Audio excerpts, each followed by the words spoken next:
Calaroga Shark Media. Welcome back to another episode of Taylor Swift Today. I'm your host, Annalise Idle, and we have some exciting news about the incredible success of Taylor's latest album, as well as some juicy gossip about her personal life. If anyone ever doubted Taylor Swift's megastar status, the reaction to her 11th studio album could not have been more emphatic. The Tortured Poets Department, her surprise double album released on Friday, broke streaming records across all the major platforms, from Spotify to Apple Music. It's the first album in Spotify history to have over 300 million streams in a single day. It's the biggest pop album of all time by first-day streams on Apple Music. And on the day of its release, became the most streamed album on Amazon Music ever, which is probably why information on the billionaire singer, however inconsequential, is now a huge commodity. Step forward Tyler Conroy, a self-confessed superfan who has been hired by ITV's This Morning to be the show's first Taylor Swift correspondent. According to Conroy, who has followed her for 16 years, Swift remains determinedly down to earth despite her immense stardom. Her biggest weakness? Monogrammed bath towels. Monochrome with TS embroidered on them, to be precise. Conroy, a 31-year-old Massachusetts-born influencer, has been following Taylor since 2008. Aged 15, he began having guitar lessons so that he could learn to play every song from her second album, Fearless. He penned the 2016 biography, Taylor Swift, This Is Our Song. The undoubted zenith of Conroy's life, Tyler says, took place when he was invited to spend the day with his idol at her New York home after putting on a musical in her honor. There, he and other select fans were given free reign over the star's downstairs living quarters, using her bathroom and those monogrammed towels, helping themselves to anything from her giant fridge that was filled to the brim with her beloved Diet Coke, eating pizza, and wandering around her library where Taylor likes to retreat to read Harry Potter novels. Her protective father, Scott, was even there at the time, relaxing in the TV nook. And the music in the background as the astonished superfan made himself at home? Taylor's chart-topping hit Shake It Off, of course. Taylor bought the 7-bedroom, $18 million Tribeca townhouse from Lord of the Rings director Peter Jackson in 2014. When she was considering its purchase, Sir Ian McKellen was lodging there, as Tyler reveals. Her father told me when Taylor went to look at her apartment, Ian McKellen was sitting there at the dining table in his pajamas. After McKellen moved out to make way for her, Taylor then expanded the property, snapping up 3 units in the building next door for just under $10 million each, before combining the top 2 floors together to create one vast space, spanning 8,300 square feet. Today, the property is estimated to be worth $50 million. Inside, says Tyler, the decor is rather rustic. Taylor is notoriously private when it comes to sharing her life at home, but in those few pictures of her apartment on social media, you can see her yellow-walled kitchen has white, rather country-style cupboard doors and wooden beams that span the ceiling. A large wooden dining table has pride of place. Another room has a large TV hidden in a wardrobe, concealed behind some dainty-looking Laura Ashley-style white curtains. Red walls, velvet couches, and neoclassical chandeliers throughout also complete the look. Tyler tells me more. Taylor had the whole top floor. Everything was brown. It was in an old New York style with a red sofa and a nook. Her dad was sat there when I was there and told me they had watched Frozen a few weeks before. It was so cute. I played with her pet cats. And it was then I noticed that there was a bird cage with a broken Grammy Award in it. Taylor had broken it after dropping it at the award ceremony, and she wanted to look after it by putting it in the cage. Unsurprisingly, awards litter the house, says Tyler. They were all over the place. There were a couple on the fireplace. There was even one on the top of the toilet. I have never seen anything like that before. Most people have some potpourri or some flowers, but she had a Grammy Award on her loo. And the apartment's crowning glory was undoubtedly the bathroom. To get to it, there is a secret door behind a bookcase. It's a kind of speakeasy, reveals Tyler. The singer also has a Polaroid camera on a cupboard in the lounge, as she likes to take regular shots off the cuff.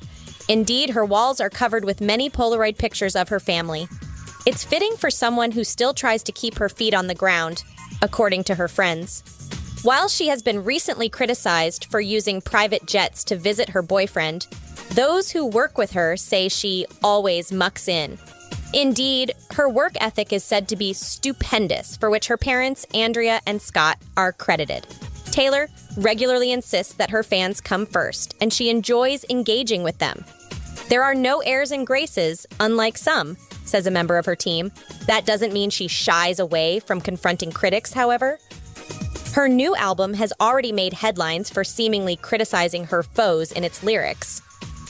Fans claim Kim Kardashian, with whom Taylor famously has had a long-running feud after a vicious spat between the singer and Kardashian's ex-husband Kanye West, is the target of acidic song Thank You Amy, as the letters K, I, and M are capped up to spell out her name. The ultimate F you, wrote one Taylor fan online, while another said, Kim, your day of reckoning is here.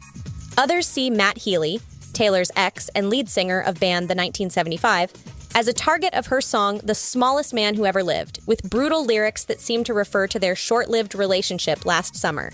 Meanwhile, So Long, London seems clearly aimed at her ex, British actor Joe Alwyn, and the end of their 6-year relationship. Truly, when Taylor speaks, her adoring fans listen well. Indeed, Tyler Conroy insists she helped me through my 20s when I was working myself out. She has been my professor over the years. When I met Taylor, she just hugged me so closely. She knew I had been bullied, and she knew she had helped me. I didn't want to let her go. As well as this, Tyler, who is gay, says, she helped me come out. She helped me speak out. I was a freshman at college in New York and was 18, and I thought something deep was going on, and I had to do some deep searching. Taylor helped me come out to my family. It was scary, but I listened to her Fearless album, and I just knew. The last time I saw her, I asked Taylor to write the word fearless in her handwriting on a piece of paper. She was so thrilled to do it, and I then took it to get a tattoo of it on my left foot. I'm an advocate for her, and I know so much about her. I feel like the luckiest Swiftie in the world. Speaking of Taylor's exes, it seems the singer herself is not afraid to throw a little shade their way.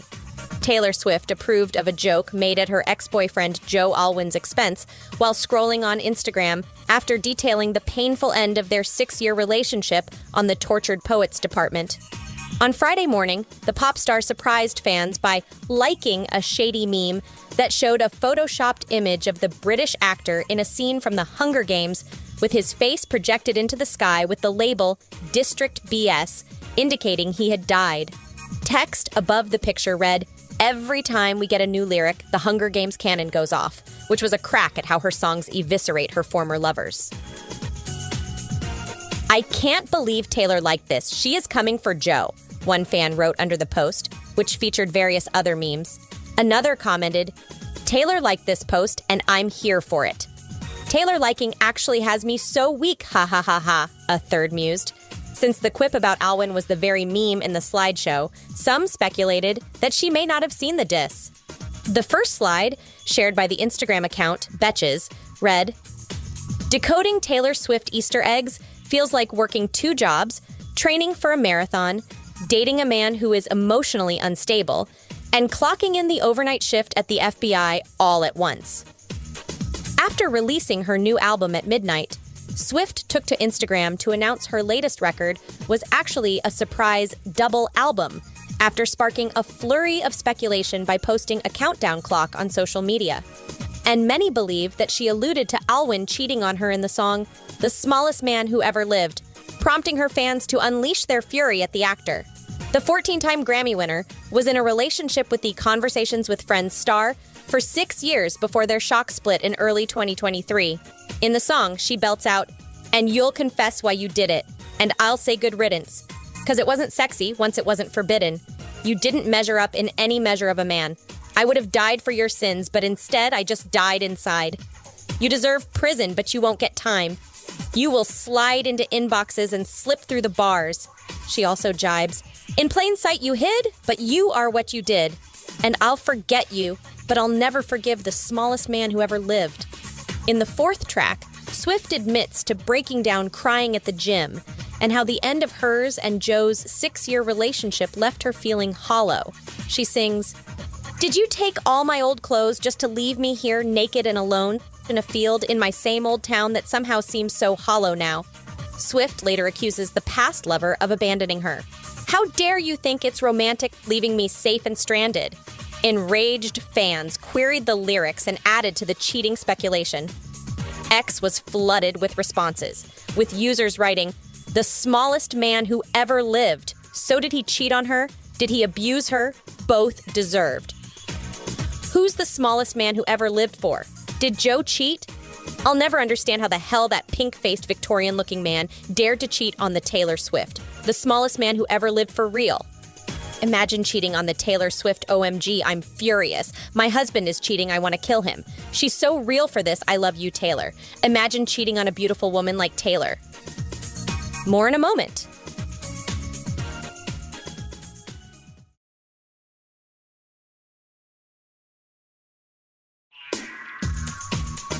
Fans are also convinced the title of her album is a savage nod to the group chat that Alwyn shared with pals Paul Mescal and Andrew Scott. Swifties remembered a crucial detail relating to her ex and her pal, Phoebe Bridgers' ex. Back in 2022, Joe revealed a mutual friend created a WhatsApp group with him, and Paul called the Tortured Man Club. They later explained to Variety that Andrew started the group, with Paul saying, "He's just on it every day. He's just on it by himself." Joe jokingly added, "Just messaging himself good mornings." When a billionaire music megastar suggests you join her somewhere where we can be alone, you should probably expect conditions. And no matter how often Taylor Swift appears to have a dig at ex-boyfriends in her hits, they rarely bite back. In fact, Harry Styles even thanked her after they split up. I don't talk about my personal life in great detail. I write about it in my songs, and I feel like you can share enough about your life and your music to let people know what you're going through, the star said previously. And Taylor appears to dedicate much of her new album, The Tortured Poets Department, to her breakup with Joe Alwyn and her brief rebound dalliance with rock star Matt Healy. But neither Joe nor Matt have responded, despite disparaging lyrics on TTPD, including claims of infidelity, broken promises, and vanity that fans believe must be aimed at them. It has led to speculation that she may ask lovers to sign NDAs to give her an ironclad assurance that they will never speak about their relationship unless they want to be sued for millions of dollars.